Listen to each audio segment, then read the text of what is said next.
దీని మీద Jagan statement senior journalist Kommineni Srinivasarao వెంట విడుదల చేయాలని సుప్రీంకోర్టు జారీ చేసిన ఆదేశాలు. ముఖ్యమంత్రి చంద్రబాబుకు పెద్ద చెంపబెట్టిన వైఎస్ఆర్సీపీ అధ్యక్షుడు మాజీ సీఎం వైఎస్ జగన్ అభివర్ణించారు.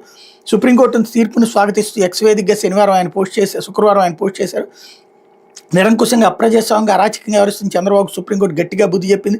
కొమ్మినేని అరెస్టు ప్రాథమిక హక్కులు స్వేచ్ఛకు తీవ్ర భంగకరం అని సుప్రీంకోర్టు చెప్పడం ముదాహం అంటూ ఆయన స్టేట్మెంట్ను కూడా ఇక్కడ హైలైట్ చేశారు. అయితే ప్రమాద స్థలానికి ప్రధాని మోడీ, అహ్మదాబాద్లో విమాన శిథిలాలు, ధ్వంసమైన భవనాల పరిశీలన, సిటీ సివిల్ ఆసుపత్రిలో క్షతగాత్రుల ఆరోగ్య పరిస్థితిపై ప్రాణాలతో బయటపడ్డ విశ్వాస్ కుమార్ రమేష్కు పరామర్శ, మాజీ ముఖ్యమంత్రి విజయ రూపాని కుటుంబానికి ఓదార్పు అన్నటువంటి వార్తని హైలైట్ చేశారు. అయితే బకాయిలు చెల్లించేటప్పుడు, పీఆర్సీ ఇచ్చేటప్పుడు ఏపీ జేఏసీ అమరావతి రాష్ట్ర అధ్యక్షుడు బొప్పరాజు వెంకటేశ్వర ఉద్యోగులకి బకాయిలు చెల్లించిన అనంతరం పీఆర్సీ గురించి ఆలోచిస్తామని రాష్ట్ర ప్రభుత్వ ఉన్నతాధికారులు చెప్తున్నారు. అసలు బకాయిలు ఎప్పటికీ చెల్లిస్తారు, పీఆర్సీ ఎప్పటికి అమలు చేస్తారని ఉద్యోగులు ఆందోళనకు గురవుతున్నారని ఏపీ జేఏసీ అమరావతి రాష్ట్ర అధ్యక్షుడు బొప్పరాజు వెంకటేశ్వర చెప్పారన్నటువంటి వార్తని హైలైట్ చేశారు. లేకపోతే బీజేపీ నేతను చితక